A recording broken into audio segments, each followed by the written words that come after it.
பாஜக மாநில தலைவர் அண்ணாமலை தலைமையில் பாஜக மாநில செயற்குழு கூட்டம் தொடங்கியுள்ளது. சென்னை வானகரத்தில் உள்ள தனியார் திருமண மண்டபத்தில் பாஜக மாநில செயற்குழு கூட்டம் நடைபெற்று வருகிறது. அதை அண்மை செய்தியாக பார்த்து வருகிறோம். கூட்டத்தில் மத்திய அமைச்சர் சிவராஜ் சிங் சௌஹான், மத்திய இணை அமைச்சர் எல் முருகன் ஆகியோர் பங்கேற்றுள்ளனர். அரவிந்த் மேனன், சுதாகர் ரெட்டி உள்ளிட்ட மாநில மாவட்ட நிர்வாகிகளும் கூட்டத்தில் பங்கேற்றுள்ளனர். இதை அண்மை செய்தியாக பார்த்து வருகிறோம்.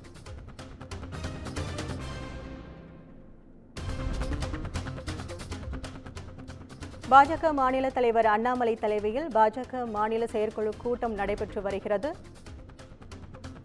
கூட்டத்தில் மத்திய அமைச்சர் சிவராஜ் சிங் சௌஹான், மத்திய இணை அமைச்சர் எல் முருகன் ஆகியோர் பங்கேற்றுள்ளனர். அரவிந்த் மேனன், சுதாகர் ரெட்டி உள்ளிட்ட மாநில மாவட்ட நிர்வாகிகள் கூட்டத்தில் பங்கேற்றுள்ளனர். இதுகுறித்த கூடுதல் விவரங்களை செய்தியாளர் தாமரைக்கனி வழங்க கேட்கலாம். இதுகுறித்த கூடுதல் விவரங்களை பதிவு பண்ணுங்க தாமரைக்கனி. வணக்கம் கற்பகம்.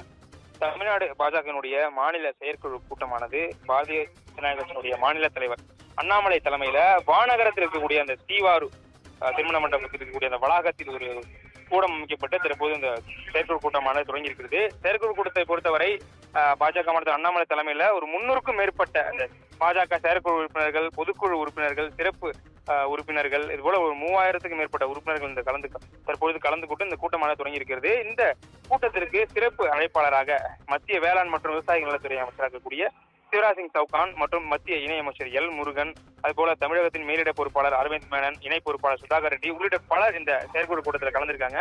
இந்த செயற்குழு கூட்டத்தை பொறுத்தவரை கிட்டத்தட்ட ஒரு 10க்கும் மேற்பட்ட தீர்மானங்கள் நிறைவேற்றப்பட உள்ளதாக ஒரு தகவலானது வெளியாகி இருக்கிறது. குறிப்பாக கட்சியின் தொடர்பாக 3வது முறையாக பிரதமர் நரேந்திர மோடி பிரதமராக தேர்ந்தெடுக்கப்பட்டு ஆட்சி அமைத்துக் கொண்டிருக்கூடியது, இதற்கு ஒரு வாழ்த்து தீர்மானமும், அதுபோல கள்ளக்குறிச்சி கள்ளச்சாராயம் தொடர்பாக திமுக அரசுக்கு எதிராக சில தீர்மானங்களும், அதுபோல சட்ட ஒழுங்கு தொடர்பாக தீர்மானங்களும் இன்றைய தினம் செயற்குழு கூட்டத்தில் நிறைவேற்றப்படும் என எதிர்பார்க்கப்படுகிறது. இது மட்டும் இல்லாமல் கட்சியில் நீண்ட நாட்களாக, அதாவது தேசிய கட்சியை பொறுத்தவரை 3 ஆண்டுகள் மட்டுமே ஒருத்தர் பதவியில் வகிக்க முடியும். அதே போல மாவட்ட மாநில அளவுல சில பொறுப்பாளர்களுக்கு 3 ஆண்டுகள் இந்த மாதம் அடுத்த மாதம் நிறைவடைகிறது. அவர்களுக்கும் அந்த பொறுப்பினை மாற்றி வேறொருவர் அந்த பொறுப்பில் வருவதற்கான தீர்மானமும் இன்றைய தினம் நிறைவேற்றப்பட்டு இந்த செயற்குழு கூட்டம் முடிந்த பிறகு புதிய அறிவிப்புகள், அதாவது கட்சியினுடைய உறுப்பினர்கள் பதவி மாற்றம் உள்ளிட்ட பலர் இருக்கும் என எதிர்பார்க்கப்படுகிறது. கற்பகம்,